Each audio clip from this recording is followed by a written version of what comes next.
সহযোগিতা করেছে, আর মুরব্বীরা আমার বিরোধিতা করেছে। কারণ যুবক যদি ঠিক হয়ে যায়, এই সমাজের মধ্যে অশান্তি থাকবে না, মদখোর থাকবে না, জিনাকারী থাকবে না, সুদ ঘুষ অন্যায় অবিচার সব কিছু ঠিক হয়ে যাবে।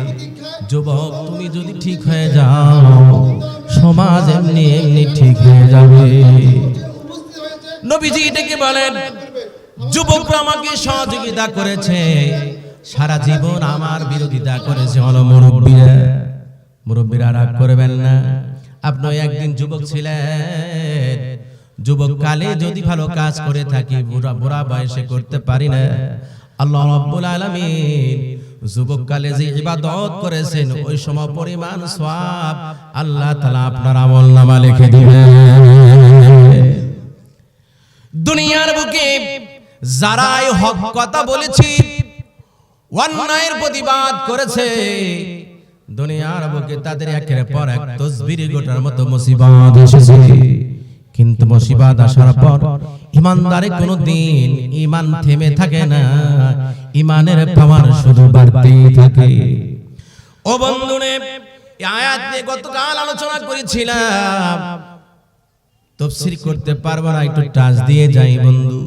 সূরাতুল বুরুজ আমি তেলাওয়াত করেছি, 30 নাম্বার 30 পারার সূরা সূরাতুল বুরুজ। সবাই জানি আল্লাহ রাব্বুল আলামিন এই সূরাতুল বুরুজের একটা শানে নজুল। ইসলামের শুরু লগ্নে আল্লাহর নবী গোপনে গোপনে দাওয়াত দিতেন। যদি কোনো ব্যক্তিরা কাফের বেঈমানরা জানতে পারত, তার উপরে আক্রমণ চলতো, জুলুম নির্যাতন চলতো, সাংঘাতিক ঘটনা। যুবক ভাইরা, আল্লাহর নবীর সাহাবীরা, নবীর সাহাবীদেরকে নিয়ে বসা আছেন। নবীজি সাহাবীরা বলতেছেন, ইয়া রাসূলুল্লাহ, ইয়া হাবিবাল্লাহ, আমরা সত্যের দাওয়াত দিতে যাই, কাফের বেঈমানরা আমাদেরকে নির্যাতন করে, আঘাত করে, রক্তরঞ্জিত করে দেয়, শান্তিতে ঘুমাইতে দেয় না, চলাফেরা করতে দেয় না। নবী গো, কি করব এখন আমরা? আল্লাহর নবী মনটা খারাপ হয়ে গেল। আল্লাহর নবী মনে মনে ভাবলেন, আল্লাহরই গোলামি করি, আল্লাহরই গোলামির জন্য দাওয়াত দেই, আমার সাহাবীদেরকে কষ্ট দেয়। আল্লাহ তাআলা পারতেন ফেরেশতার মাধ্যমে জুলুম যারা করেছে তাদেরকে ধ্বংস করতে পারতেন, কি পারতেন না? আল্লাহ রাব্বুল আলামিন সূরাতুল বুরুজ নাজিল করে তাদেরকে জানায়া দিলেন, সাহাবীদেরকে জানায়া দিলেন, হাবিব আমার, দোস্ত আমার পার যারা ঈমান এনেছে, ইসলাম অনুযায়ী যারা দুনিয়ার বুকে চলেছে, কালেমা দাওয়াত দিয়েছে, একের পর এক তাদের প্রতি জুলুম এসেছে, আগুনে পড়েছে,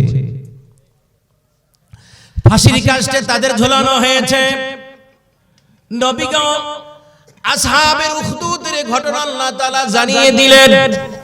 আল্লাহর নবী দুনিয়ার বুকে আসার 70 বছর আগের ঘটনা। ওই জামানায় এক বাদশা ছিল, বাদশার নাম হলো জুনামাস।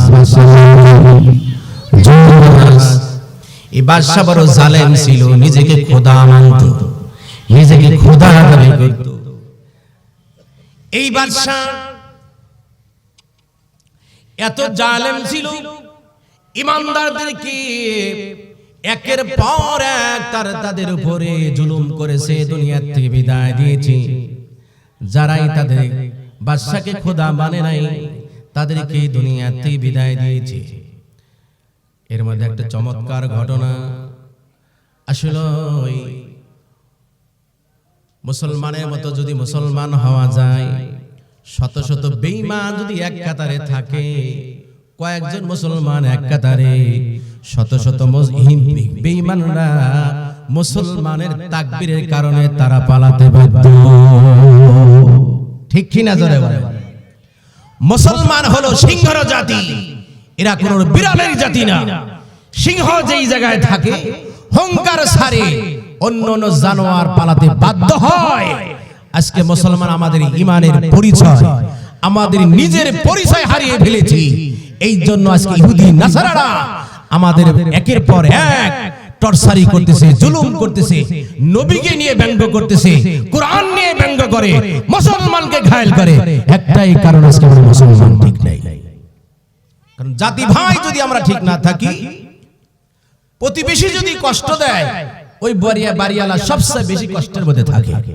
কারণ প্রতিবেশী যদি খারাপ হয়, দেখেন তার বাড়িতে বসবাস করে শান্তি নাই। কথা বলেন ঠিক কি না? তা আমরা মুসলমান, আমাদের জাতি ভাই এত খারাপ হয়ে গেছে আজকে পরিবেশের কারণে। আজকে দেশের রত্নগুলোকে দুনিয়া থেকে বিদায় দিচ্ছি, চিন্তাও করলো না।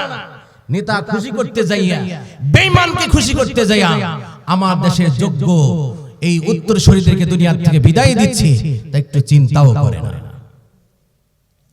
তো ওই জামানার এক যুবক এই বাদশার দরবারে জ্যোতিষী থাকতো, গণক থাকতো, জাদুকর থাকতো। তো এক জাদুকর বয়স হয়ে গেছে 60 থেকে 70-80 বছর।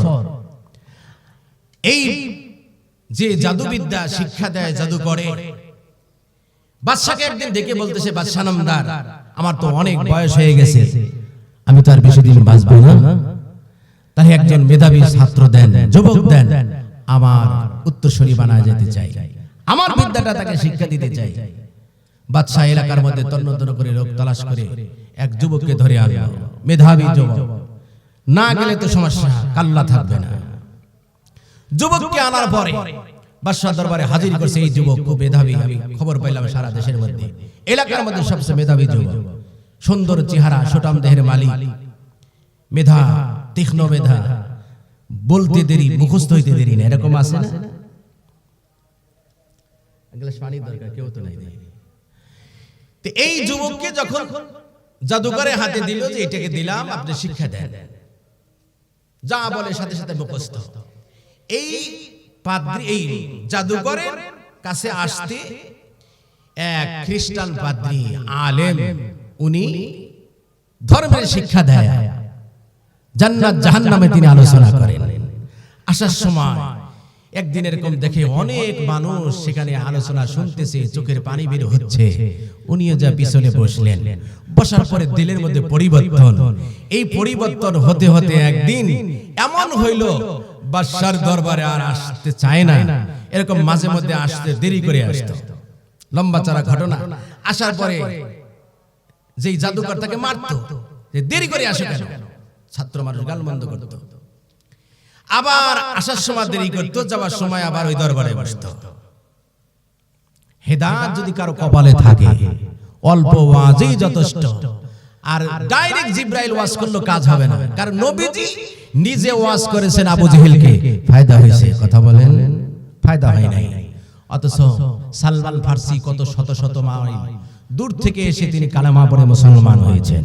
হযরত বিলাল রাদিয়াল্লাহু তাআলা গোলাম থাকা শর্তে তিনি কালেমা পড়ে মুসলমান হয়েছেন। আর আবু জেহেল নেতা, যারা দুনিয়াকে প্রাধান্য দেয়, তাদের দিলে, ভাগ্যে, অন্তরে কি হটে না, ঈমান নামক সম্পদ জোটে না। হুব্বুদ দুনিয়া রাসু কুল্লি খতিয়া, দুনিয়ার মহব্বত সমস্ত ক্ষতির কারণ। এবার ইহুদি পাদ্রী খ্রিস্টান আলেমের দরবারে যুবক যায়, ওয়াজগুলো শুনে দিলের মধ্যে যেন বড় শান্তি লাগে। ওয়াজ কিন্তু সবার দিলে শান্তি লাগবে না। আবু জেহেল, উতবা সাহেবার দিলে কি শান্তি লাগছে? এত আওয়াজ। রহমাতুল লিল আলামিন নিজে ওয়াজ করেছেন আবু জেহেলকে, ওয়াজ তিনি গ্রহণ করেন নাই। গ্রহণ করা তো দূরের কথা, নবীকে কেমনে দুনিয়া থেকে বিদায় দেওয়া যায়, কেমনে অপমানিত করা যায়, দেশান্তর করা যায়, অনেক লম্বা আলোচনা। যারা বেঈমান বন্ধুরে, তারা ডাইরেক্ট ছিল বেঈমান, কোনোদিন হককে সহ্য করতে পারে না। বর্তমান মুসলমানের ঘরে জন্ম নিয়ে যারা আলেম ওলামাকে ঠেক দেয়, টর্চারি করে, যদিও জন্মের সূত্রে মুসলমান, কিন্তু মুসলমান নাই। কারণ রব্বুল আলামিন ডেকে বলেন, মুসলমানের ঘরে জন্ম নিলে মুসলমান হওয়া যায় না। গতকাল আমি আলোচনা করেছি, সূরাতুল আল মাইদা 51 নম্বর আয়াতে রব্বুল আলামিন ডেকে বলেন, মুসলমানের ঘরে জন্ম নিলে শুধু মুসলমান হওয়া যায় না, মুসলমানের সাথে মুসলমানের ঘরে জন্ম নিয়ে যারা ইহুদি খ্রিস্টানদের সাথে তাল মিলাইয়া চলে, ওদের কৃষ্টি কালচার ভালো লাগে, ওদের দুর্গা পূজায় যারা শুভেচ্ছা জানায়, দুর্গা পূজায় যারা আলহামদুলিল্লাহ বলে, নিজেকে ধন্য মনে করে, আল্লাহর কসম তাদের মধ্যে ঈমান নাই। ঈমান কখন চলে গেছে নিজে জানে না, এই জন্য ইসলাম তার কলিজায় ভালো লাগে না। কথা বলেন ঠিক কিনা? তার ভালো লাগবে না, কারণ চুলকানি যারা আছে, বেগুন খাইলে চুলকানি আরো বেশি হবে। যত আপনি ওষুধ খান, বেগুন আপনাকে মাইনাস করতে হবে।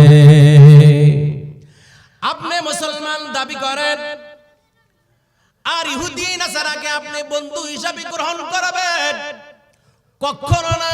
জন্মে সূত্রে মুসলমান হতে পারি, কিন্তু আল্লাহর দরবারে মুসলমান নাই।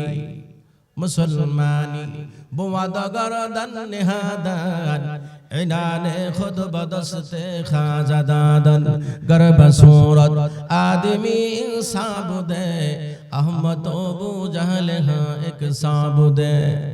এ বন্ধু, মুসলমান যদি তুমি হও, পাঁচ ওয়াক্ত নামাজে তোমার মাথাটা নয় দিতে হবে, সেজদা দিতে হবে। জুমার দিনে এমন মুসলমান আছে নামাজ পড়ে না, ঈদের দিনও নামাজ পড়ে না। বন্ধুরে, মুসলমান এত সস্তা না। আল্লাহ রাব্বুল আলামিন জান্নাত এমনি মাগনা মাগনি দিবেন না। রব্বুল আলামিন জানিয়ে দিয়েছেন, হাবিব অতীতেও যারা আমার প্রতি ঈমান এনেছে, কালামা যারা পড়েছে, একের পর এক তাদের উপরে নির্যাতন হয়েছে। নবী গো, আপনি দুনিয়া বাসার 70 বছর আগের ঘটনা, আসহাবে উখদুদের ঘটনা আল্লাহ তাআলা সূরাতুল বুরুজের মধ্যে জানিয়ে দিলেন। এই ঘটনাটা আল্লাহ তাআলা 4টা কসম খায়া বর্ণনা করলেন। হাবিব আমার, দোস্ত আমার, আসহাবে উখদুদের ঘটনা জুনামাজ বাদশার জামানায় আব্দুল্লাহ বিন তামির নামে এক যুবক কালেমা পড়ে মুসলমান হয়েছিল। মুসলমান হওয়ার পর নতুন মুসলমান হওয়ার পর বাদশার দরবারে যায় আসে, জাদুকরের দরবারে যায় আসে। হঠাৎ করে একদিন রাস্তার মধ্যে